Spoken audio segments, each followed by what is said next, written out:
On this episode, the MythBusters lose total control Jamie! in the quest to pole vault a car with its own drive shaft. Yeah! And the shocking truth Not true? of Buster's bathroom blaze Yeah, okay, now he's fully on fire. in the mystery of the exploding Porta-potty. Plus, Adam's childhood secret finally revealed. Mr. Wimple, the roof is leaking all over the new Charmin. Who are the MythBusters? Am I missing an eyebrow? Adam Savage I reject your reality and substitute my own. and Jamie Heineman. Quack, damn you. I wouldn't say Jamie's an evil genius. Between them, more than 30 years special effects experience. When will the fun ever stop? They don't just tell the myths, they put them to the test.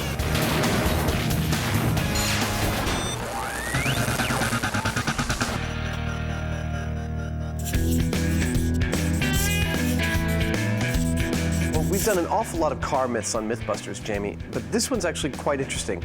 The idea is that a car going at speed could have its drive shaft fall out, catch in a hole, and actually launch that car. You mean completely get the car airborne then, right? Absolutely. Actually, even end over end. I don't even know where we're going to begin with this one. Finding a car might be a good start. Now there's a car. Can I start it up? Go for it. The MythBusters uncovered many stories of drive shaft disasters dating back to the 1960s. Hop in the trunk, Scotty. Yeah. All right. Get out of here. And they actually spoke to someone who had pole vaulted a 1967 Plymouth Fury. Jamie, this is a car we could really cruise chicks and suck face in. Yeah. Looks like Jamie and Adam have found a Fury to call their own. I like this car. I think we should get it. And wreck it? I really don't have a good feeling about destroying this car. There's no sentimentality in science. We're just going to have to get used to it.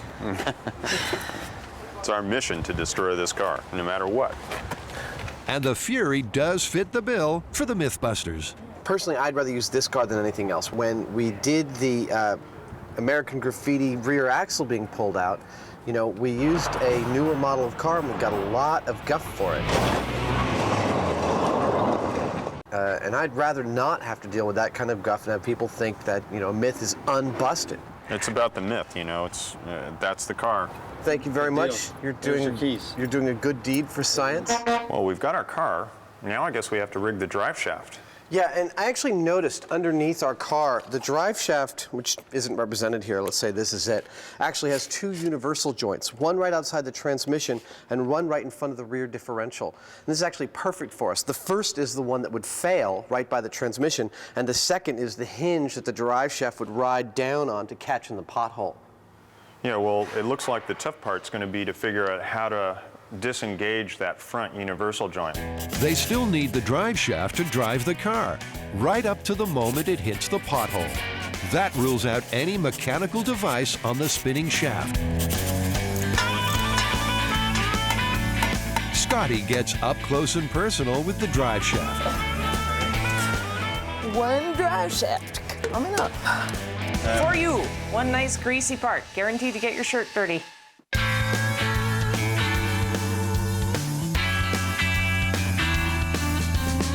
You have a 7260, which is the small Chrysler. Meet Rick Brown, the big daddy of drive shafts. Rick works in the biggest drive shaft shop in California. I gotta comb my hair. And he's seen his fair share of failed U-joints. Like there's a failure. There's an on-the-road failure right there. Okay. Now, I was thinking we cut one of these just enough, say we take about 85% of it off. Jamie and Adam are now ready for their favorite experiment, auto wreck madness.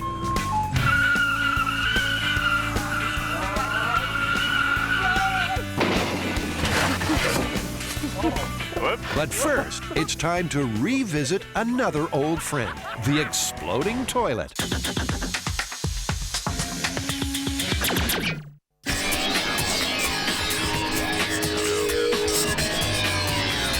Well, guys, you seem to have tracked down an exploding toilet myth.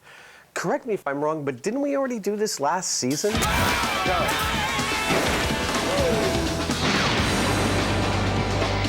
This isn't an exploding toilet, like a house toilet. This is an exploding porta-potty. In the one that you did before, it was caused by either bug spray or gasoline poured into the toilet. This is totally different. The Build team uncovered a story about a man who lit up a cigarette in a porta-potty in West Virginia. His lighter ignited a buildup of methane gas, blowing the porta-potty apart, leaving him with third-degree burns and some unfinished business. We know this happened in West Virginia, but what we don't believe is the explanation that the methane gas built up from decomposing human waste. That the explosion was caused by the methane gas. Exactly. But Tori and Scotty are keen to see if methane could cause a porta-potty to blow. So basically, we're going to pump methane into the holding tank. We're also going to have a blower going to the holding tank in case the methane doesn't go off, so that we can... You can vent the whole thing and approach it safely. Exactly. Now, Adam's had a thing about toilets for a long time, ever since his teen TV debut 20 years ago. We're almost finished. Looking good, Jimmy. Oh, Kate. Mr. Whipple, the roof is leaking all over the new Charmin. Don't worry. This Yes, new Charmin that really is Adam under that mop of red hair. Yeah? Yeah. For a porta-potty to call their own, the Build team called on potty salesman John French. Have any of your porta potties ever come back blown up? I've never known anybody. I've been in the business now for going on 30 years. I know a lot of people across the country, and nobody's ever had a toilet blow up. That blue stuff is only supposed to be scent and coloring, but could it cause an explosive mix? You can call any of the people up that sell this solution, and the salesman will come out and drink it for you. It can be, it's very harmless. A test drive or two later, Scotty's found herself a sporty one-seater. I like it. Back at work, Adam's got a very nasty surprise. Last bodily fluid I have yet to contribute to the show. I've got poo in a box and I'm not afraid to use it. Oh, you guys. I've got a present for you. Every time you show up, I'm scared. What are you doing now? Christmas comes early to MythBusters. What I've got here are samples for you. Oh, I didn't ask Santa Claus for that. Adam's curious to see if human waste can produce enough methane to create an explosion. I know you guys wanted to test the methane output of poo. Not really. Well, that's your job today, and I've got some samples for you. You will be putting these into the container. Oh, it smells warm. Shall we proceed to the part that will get edited out? I'm not looking. My question is, why do you have them on ice? Are you afraid they were going to go bad? You guys want to get your respirators and rubber gloves on? I'm not doing this. You don't pay me enough. Carrie just got herself a new job, biohazard wrangler. I don't feel prepared. All right, 15 grams. I'm gonna throw up in my mask. No, you're not. I don't think I'm gonna make it. Okay. Carrie, I need you to hold that. Just hold it down here. This is going to be the straight tap water.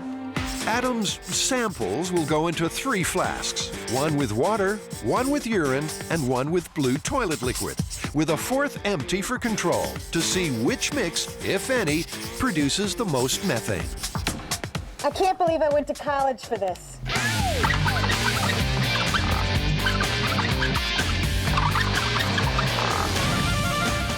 Now, after that humiliation, I'm going to do the first methane test. See, the bars right here indicating that there is a very low reading of methane gas. It's not actually giving us a percentage because it's so low. The flasks are only showing minute traces of methane. Carrie will test again in a few days' time to see if there's any buildup of gas. It does seem that Adam is one of the 40% of people that can produce methane. Lucky for us. Do we still have that stuff that gets skunk? out of the air. Here's another popular misconception, is that methane gas is what creates the odor. It's the sulfur that's created inside you, which I have to say Adam has quite a bit of. Oh, I can still smell it.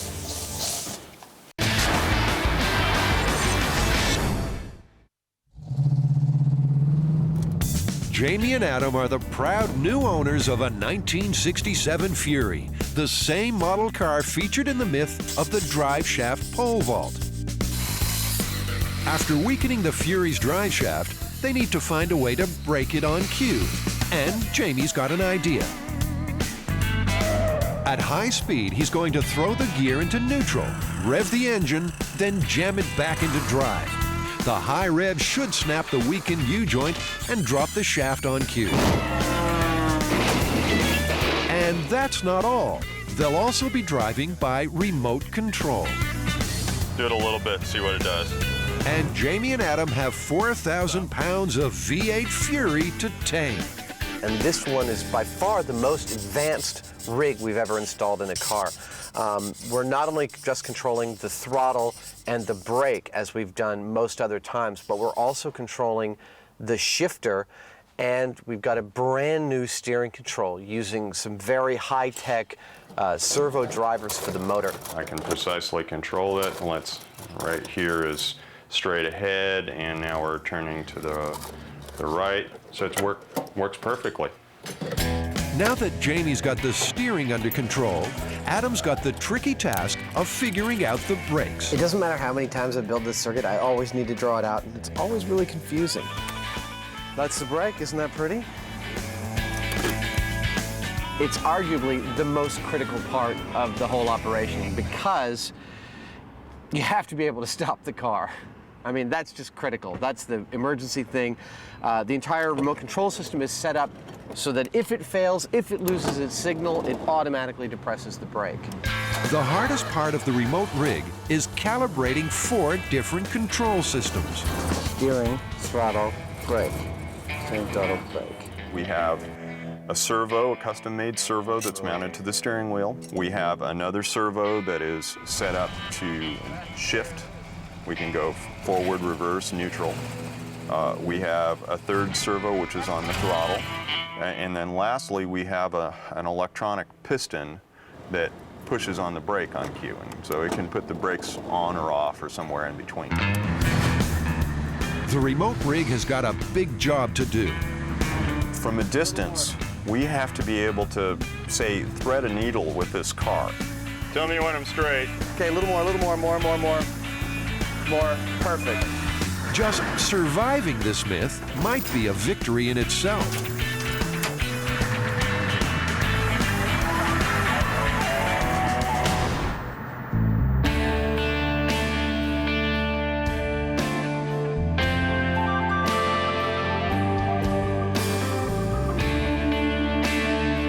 The test site, an abandoned runway, is perfect for playing with 2 tons of high-powered Detroit steel. You couldn't ask for a better spot than this. We have a white line straight as an arrow. We got like thousands of feet in all directions that we could lose control of the car without causing any damage. We should be good. It's a lovely day. We're gonna have some fun.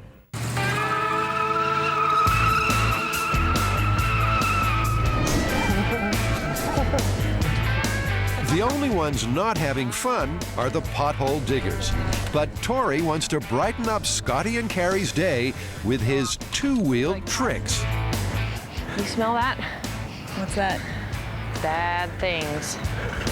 Let's egg him on until he hurts himself. Yeah, looks like you cleared it. Go for it. Does it? No. Scotty's wish is Tori's command. And you wonder why you always see him getting hurt.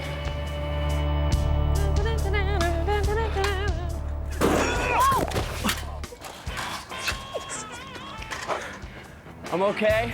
Now that's a pole vault. It's so disturbing, let's see it again, in slow motion.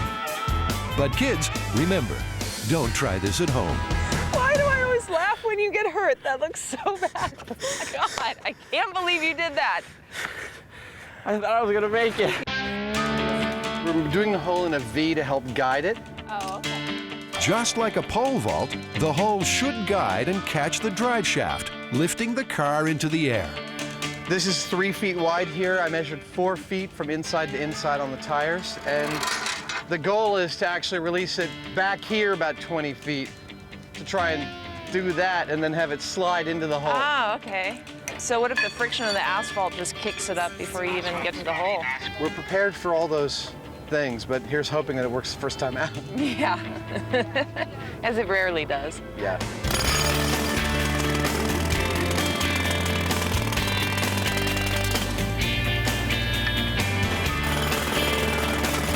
I have to say, the jackhammer makes you look really tough. The little red wagon, Not so tough. Big ass pothole. I wouldn't want to go into that. Boy, this is a crapshoot, isn't it? This is one of our biggest crapshoots yet. Yeah, without a doubt. Despite the odds, our crapshooters are staying relaxed. I could sit here and watch them do that all day.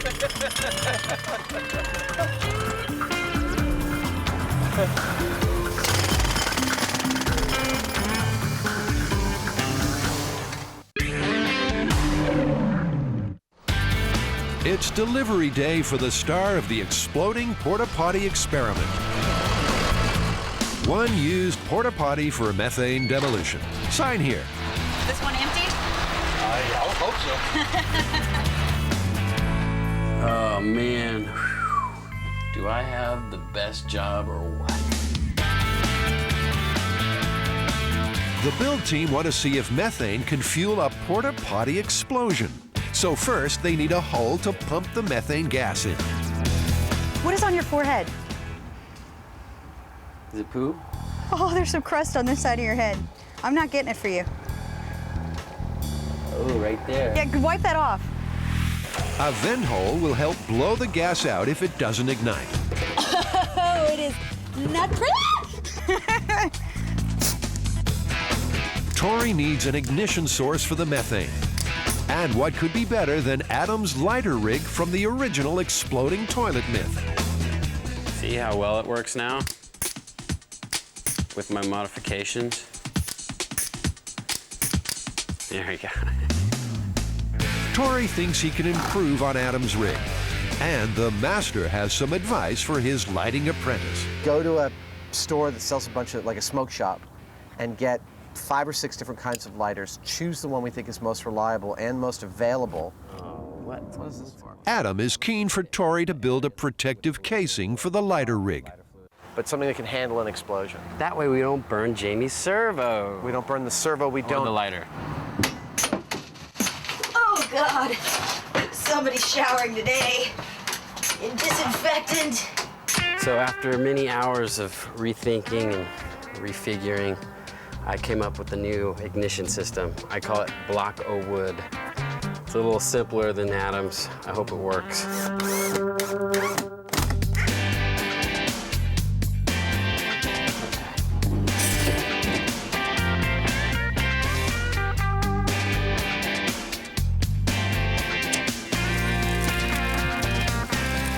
Yeah! See? Simple can always be better. Adam just needs to learn that. You know, when I woke up this morning, I thought, what do I really want to do? I want to test Adam's poo. Carrie has her second date with Adam's methane-producing flasks. It has a slightly higher reading than control, but it's still not registering. There's really not a good enough methane gas buildup in here. With a second low methane reading, it's looking unlikely that human waste caused the methane blast in the West Virginia porta-potty. They'll use commercial bottled methane gas for the next test. And at Porta-Potty Central, there's a lot to get right. This is MythBusters. Of course I'm expecting problems.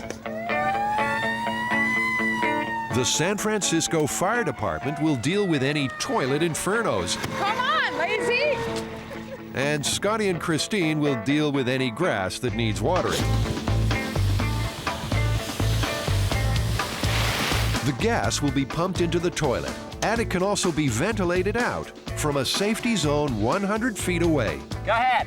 Okay, I'm just turning the tank on now. I'm already getting a reading. The methane meter will be critical. The gas level has to be between 10 and 15%. 70, 80, 90, it's up to 98%. Too much or too little won't trigger an explosion. Maybe we should turn it off. Yeah, I'm All getting a right. little dizzy. This is all going way too well. I know, I'm just... It's way let's too just- smooth. Let's just enjoy it. Let's not think about it. With any luck, we'll go off without a hitch before we have even lunch. That's the kind of thing you regret saying on MythBusters. Tori wants to make sure his lighter works before Jamie and Adam arrive. It's lighting? Good deal, it worked. Oh, good. Oh, you gotta lift the lid, dude. Cleanliness first. Busters volunteered his behind to seal in the methane gas that Scotty will pump into the waste tank. The Thunderbox. With the lighter in place, Tori's confident his rig is one up on Adam's. We improved the ignition system because that other one, well, the other one sucked. And Tori soon realizes his trash-talking days may be numbered. you know that smart aleck remark I made about Adam's rig sucking? It's gonna come back and bite me. Tank is on. You guys ready for the gas? The first test will see if methane pumped into the potty's tank ignites when Buster lights up. Still at 0. Carrie reads the meter from the remote camera. Okay, looks like we're up to 12%. Adam pulls back the methane hose to a safe distance as Tori hits the igniter. Is an igniter working? And we're back down to 1.5%. No bang. Those toilet vents seem to be doing their job too well. All right, so that's pretty much myth busted then. Well, you know, I'd like to go make sure your ignition system actually worked.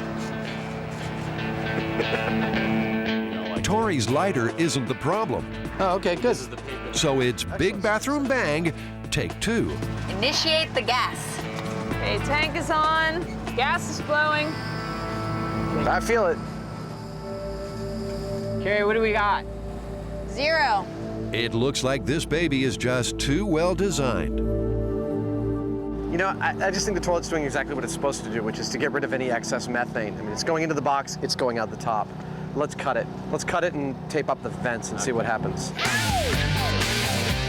This time, they'll block all the vents and fill up the whole porta-potty with gas. The MythBusters seal up all the vents before going for their final porta-potty explosion. Methane's lighter than air, so we've got our meter set about midpoint in the porta-potty, which means that when we get 15% down there, we'll have a fair amount of methane up top. I think we're going to get a pretty good explosion this time. Start the gas. Okay, gas is flowing. I hear it. I hear it. Oh, here we go. 2%. 2%. 4, 5. Sealing the vents has made all the difference. Oh, we're up to 20%. All right, countdown. 3, 2, 1. Firing. Houston, we have ignition. Is it moving? Oh, there's fire. Burning. Oh, yeah. Buster's caught on fire. Oh, no. Shall we ventilate? We can ventilate, but it's going to accelerate the bonfire. What's your guys' plan? I say accelerate, and then I'll run in there with the fire extinguisher. Tell me whether it speeds it up. Oh, yeah. Yeah, okay, now he's fully on fire. Venting has only added more oxygen to Buster's problem. Don't enter till it's ventilated. Don't open it. You have 10% right now. That's good. They got a good burn, but no bang. Well, that was kind of fun. Poor Buster. From where I was watching, it looked like the toilet paper ignited and then it fell and lit his crotch on fire. And then when we ventilated, it lit him entirely on fire. It didn't look like a methane explosion. Well, if the methane didn't go off with that source of ignition, it wasn't gonna. So, what's the next plan? The plan is the rig, the ignition rig, is completely burned up. Oh. So the lighter is completely destroyed. Really? Did I cover part of this in some of my advice to you? Did I tell myself that that was gonna bite me in the end? Yeah. I guess we don't have a plan B because we kind of expected plan A to go off without a hitch. You should never, ever, ever expect plan A to go off without a hitch. Usually, Jamie and I, it's plan D. Tori's plan B is borrow lighter and bind with duct tape. I had to rip on Adam's rig, didn't I?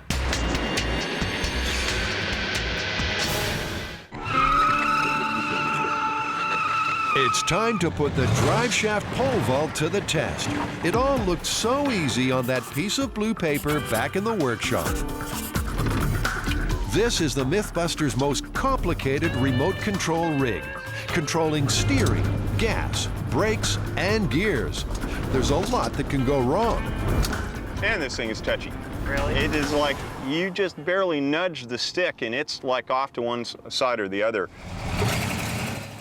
What do we do if this thing goes out of control? Go stand behind that forklift. I'm gonna run near you. That won't help. No. Once again, Jamie is proved right.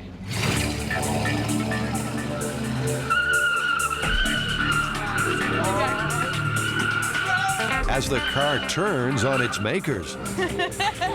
That'll get your adrenaline running. We should identify a safe area, and that would be like go for the forklift. If you see the car doing something weird, you know, get over there. Seriously. It's a big heavy-duty machine. It could kill you. Let me get in it. Okay. The words heavy-duty killing machine have a strange attraction for Adam. I'm ready when you are, Jamie. He opts for a rear window seat.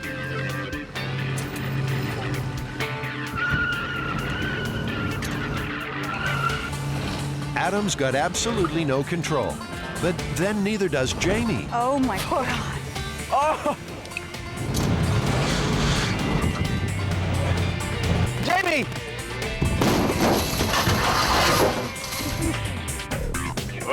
Whoops. I'm okay! Did Adam bring it on purpose? Are they fighting? What the hell was that? I'm really sorry about that. I don't know what, it's like. That was thrilling, I have to say. That was. Did you shut it off or did I get it? Did it shut itself off? It shut itself off. Okay. This is right where Adam started swearing and screaming. No, really. Really, I was just like, hey, look, I'm going towards the fence. The brake failsafe stopped the car when it lost the signal. Otherwise, Adam would be on the interstate by now. Does anybody else want to go for a ride? Yeah, you put it right on that pole. Yeah. Is it there, Tim? They'll never know. I was trying to be sneaky.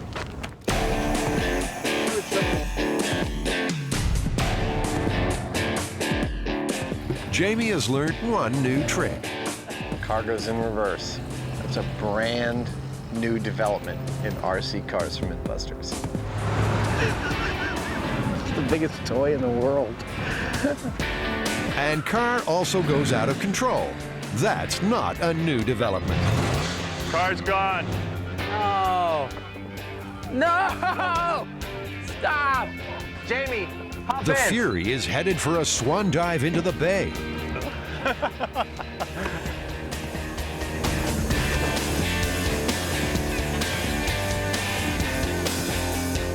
What happened?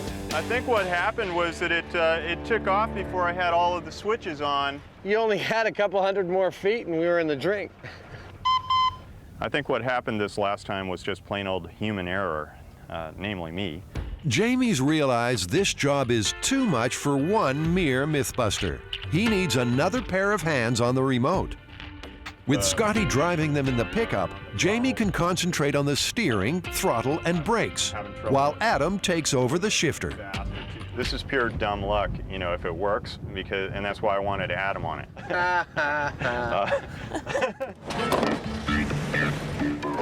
Everybody's ready, okay. Be gentle, Scotty. They want to hit the hole at 35 miles per hour.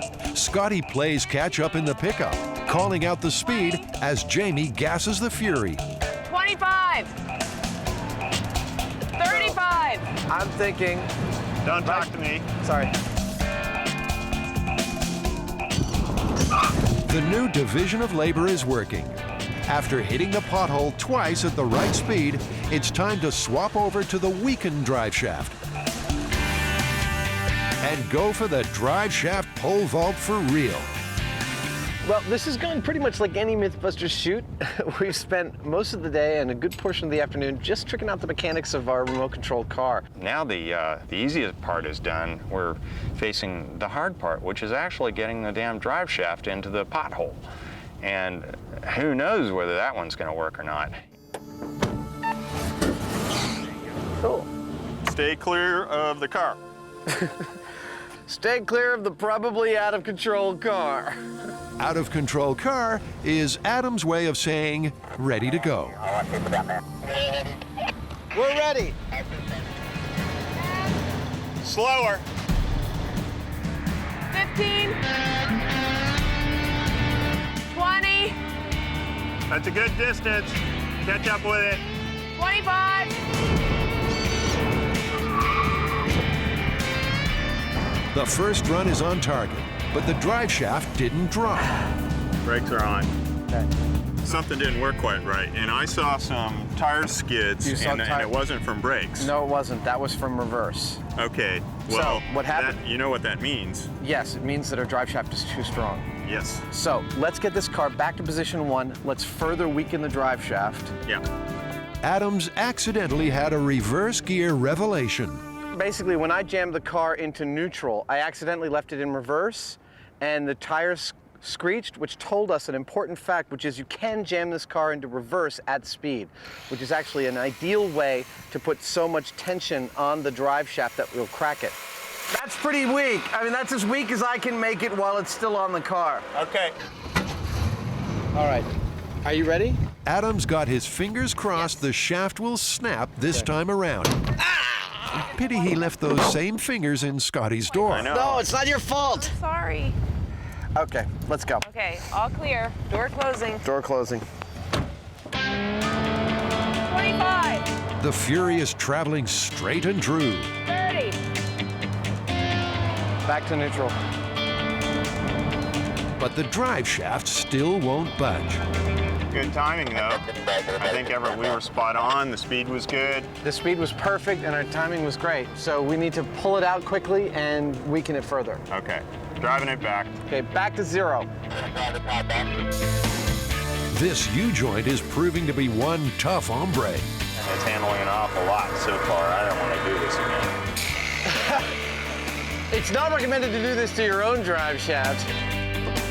It's becoming clear that snapping the drive shaft relies more on dumb luck than cutting-edge science. There's very little actually holding that universal joint together.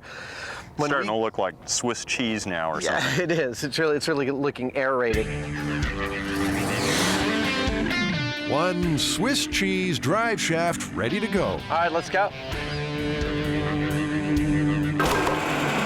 Hold on, car died. The Plymouth Fury hasn't even left the starting line. Oh, well, the second we went to start up the car, the yoke just failed. I mean, I weakened it too much. They've got spare U-joints, but not much spare time. Adam, do you think it might be just easier to pull the drive shaft and weld it out here? Yeah, I would take that as a yes. Go.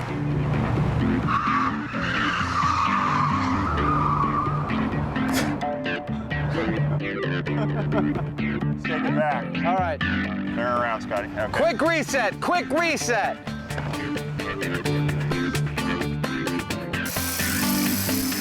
Too much or too little? Find out next on MythBusters. There ain't much holding that thing in place, I'll tell you. 25. You can get it in, you can get it in. And 30. One more run and one more missed pothole. we got time for one more reset. I see 3 more inches of sun. We got 20 minutes. With a batting average of 0, are the MythBusters about to strike out? Come on, please make this happen. 20. 25. 30.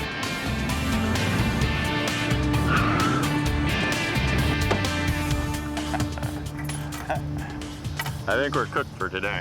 I think we're cooked for today. Damn it. Ow! Sorry. The definition of fury is violent, intense anger. And Adam's feeling the fury right now. You want to shoot some more? I think we're all done. I think that's it for today. The MythBusters are done for today, but not beaten. I want to come back. I'm dying to come back. I can't let this story air with us having been busted. Here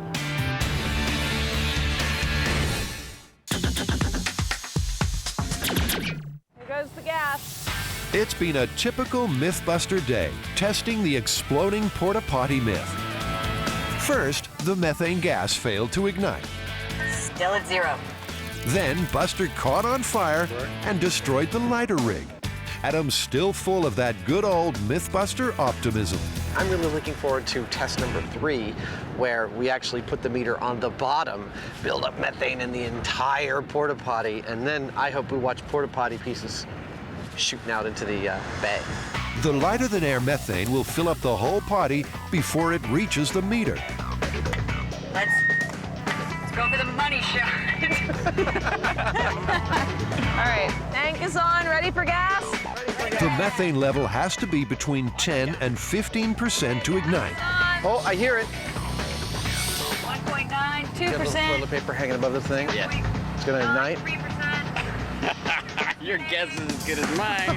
Carrie reads the methane meter on potty cam. We're really close. And 3, 2, 1, go. Firing. Is it igniting the toilet paper? No, the toilet paper is not igniting. Oh, Tor. Both Tori and his lighter seem to have lost their spark. Yeah, I want to see the sadness in his eyes. There's a toilet paper that's dangling next to it. It's not catching. I'm gonna stick it right Hold in on, front. evacuate it first for 2 minutes, okay? We're down to 8% gas. That's fine. We're going to evacuate the tank and reset the lighter for a second. All right, 2 minutes from now, we'll go in. Maybe it's a myth that methane is flammable. It's not a myth. We're just idiots. This is a point in the day, which we've come to many times, where we start to go, what else do we have that's flammable in the truck? The firemen have something flammable in their truck and a new plan. First, light flare, then add gas. We're gonna put a flare in there burning and slowly elevate the gas until it finally does explode, because we're getting really, really impatient with all of this anticlimactic stuff. Come on, let's go! Start the gas. Gas. Gladly. 7.8, 0.9.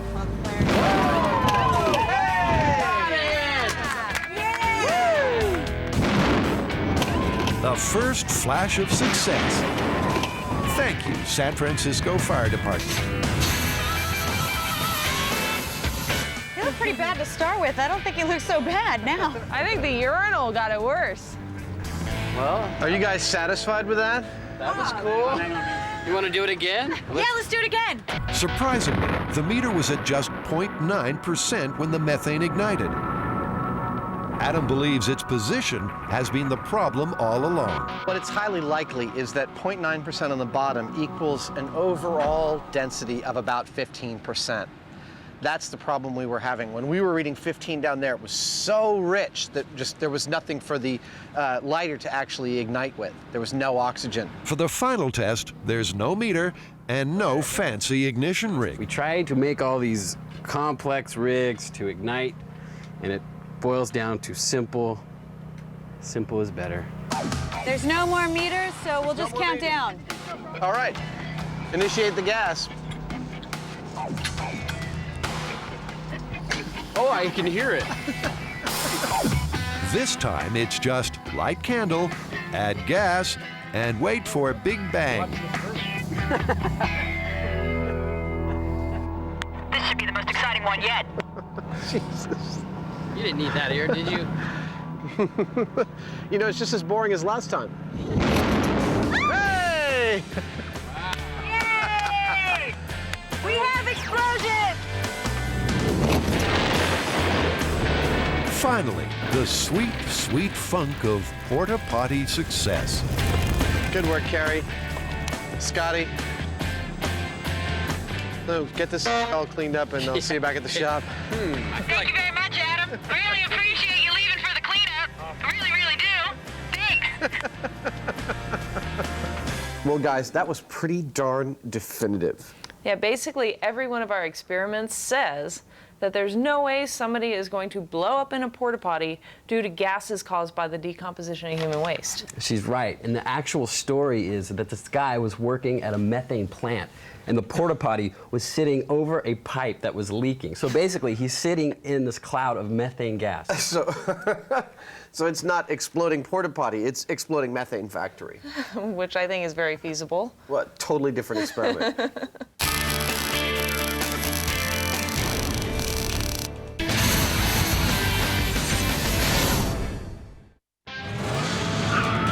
It's been one of the darkest days in MythBuster history.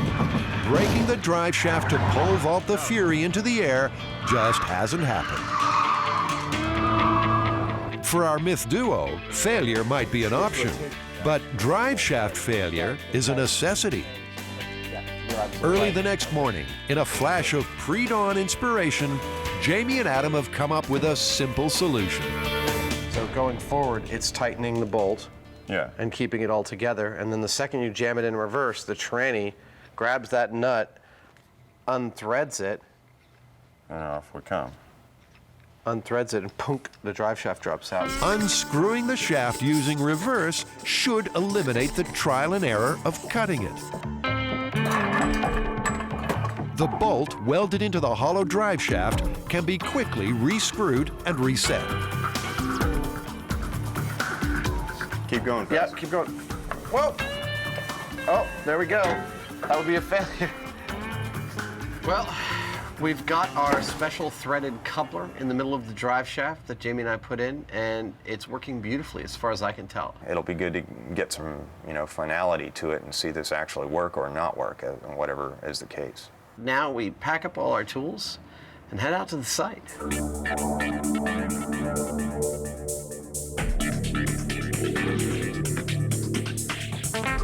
Day 2 dawns with a growing hull from the build team and growing confidence from Adam. We watched the sun set on a failed experiment, and here we are watching the sun rise over the same tarmac. And we, in a few minutes, are going to try to achieve success with the pole vaulting Fury. Okay, car's going live. Step away from the car.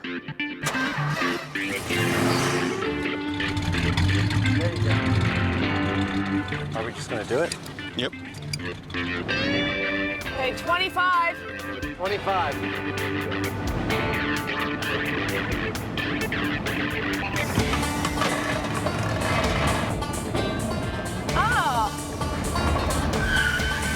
It's not a hole-in-one, but for the first time, the drive shaft drops on cue. Well, Perfect. my timing was perfect. Yeah. Did we miss the hole just slightly? Everything worked like a charm, but it did not seat in the hole. And re-screwing the bolt works just like in the workshop. Got it started. I got it. I'm almost done. We're locked. Car's going hot. In seconds, the car is ready to roll again. Good to go. You guys ready up there? Ready when you are. All right. All right, we're off. We're off! Go, baby! MythBuster morale is officially back in buoyant mode.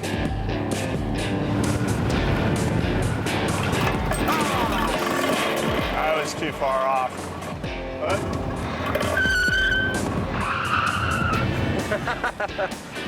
I guess the brakes work. The bolt did its job. Now, Jamie and Adam have just got to do theirs. Here we go! This is the one! We're gonna do it this time!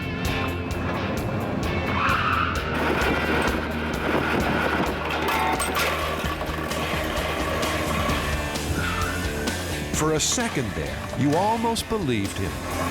It's my fault, it's Jamie's fault, it's my fault, it's Jamie's fault. I think I might have dropped the drive shaft just literally an inch too late on the other side of the hole. But we're getting better at it. That's a good distance. Catch up with it. 25, 30.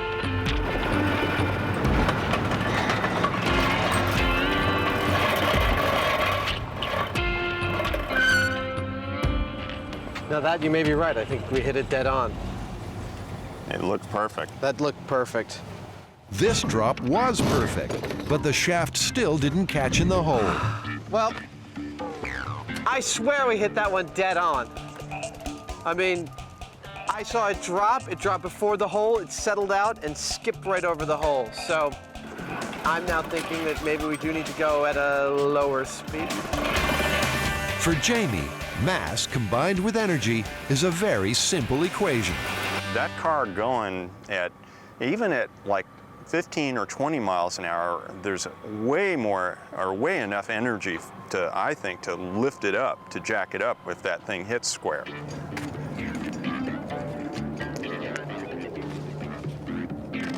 Look at the impact there. Who'd have thought it'd be so complex? Oh wait, we did. Call out the speeds, Scotty. 15. Jamie slowed the Fury down. Has he cleared the last pothole in the pole vault myth?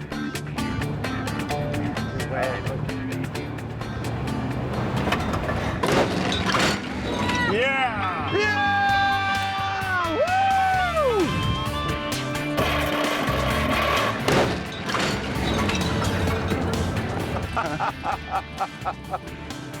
And the car is still running! After 2 long days, Adam's got a lot to get off his chest.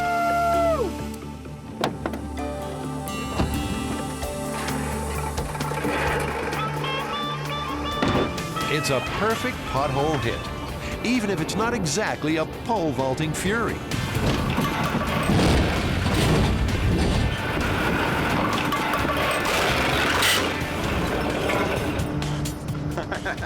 Nice little imprint. And you couldn't ask for a more solid hit than that. Yeah, look at that. I mean, it's like it's a perfect square on hit. I mean, it's depressed it in the exact circle of our drive shaft, dead center of the hole. You don't get better than that. Nope. But there's one last surprise waiting for them in the trunk. There we go. Oh my God.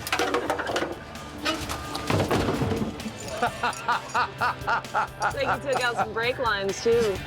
That sort of says the whole story, don't it? That's a lot of force. Look at that. Yeah, that's. Well, you know, it tells us one thing about this. Any faster wouldn't have done us any good because it's just going to poke it through further. Yeah, that's true. And absolutely. So.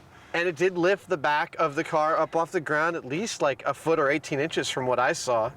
And the car is done for. Yeah, that's what MythBusters took another car out of its misery. This myth is starting to look as busted as the Fury.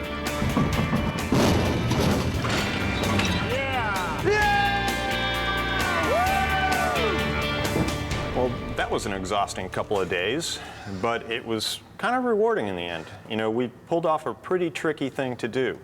You know, hitting that pothole exactly right, it's not easy. But your solution of the uncoupling drive shaft worked like a charm. Yeah, and we confirmed the stories that we'd heard, you know, cars hitting at various speeds and getting actually lifted off the ground a little bit. But we did not confirm the myth, which says that the car pole vaulted. It's just so implausible that it would lead to this and impossible that it would launch the car or turn it over. This one's busted. Interesting, but busted. Yeah.